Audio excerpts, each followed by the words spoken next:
Does God exist? Or is the material universe all that is, or ever was, or ever will be? One approach to answering this question is the cosmological argument. It goes like this: whatever begins to exist has a cause. The universe began to exist, therefore, the universe has a cause. Is the first premise true? Let's consider. Believing that something can pop into existence without a cause is more of a stretch than believing in magic. At least with magic, you've got a hat and a magician. And if something can come into being from nothing, then why don't we see this happening all the time? No, everyday experience and scientific evidence confirm our first premise. If something begins to exist, it must have a cause. But what about our second premise? Did the universe begin, or has it always existed? Atheists have typically said that the universe has been here forever. The universe is just there, and that's all. First, let's consider the second law of thermodynamics. It tells us the universe is slowly running out of usable energy, and that's the point. If the universe had been here forever, it would have run out of usable energy by now.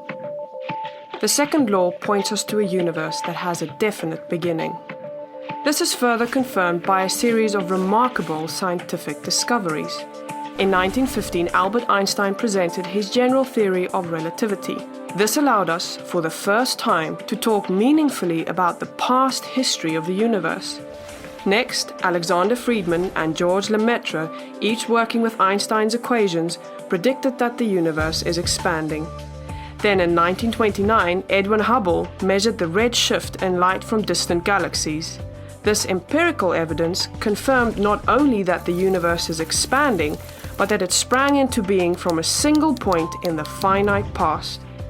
It was a monumental discovery, almost beyond comprehension. However, not everyone is fond of a finite universe, so it wasn't long before alternative models popped into existence. But one by one, these models failed to stand the test of time.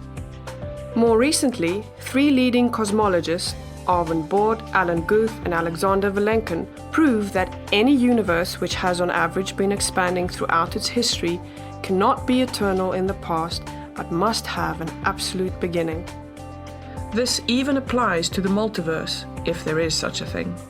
This means that scientists can no longer hide behind a past eternal universe.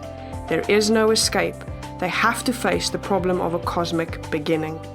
Any adequate model must have a beginning, just like the standard model. It's quite plausible then that both premises of the argument are true. This means that the conclusion is also true. The universe has a cause. And since the universe can't cause itself, its cause must be beyond the space-time universe. It must be spaceless, timeless, immaterial, uncaused, and unimaginably powerful, much like God. The cosmological argument shows that, in fact, it is quite reasonable to believe that God does exist.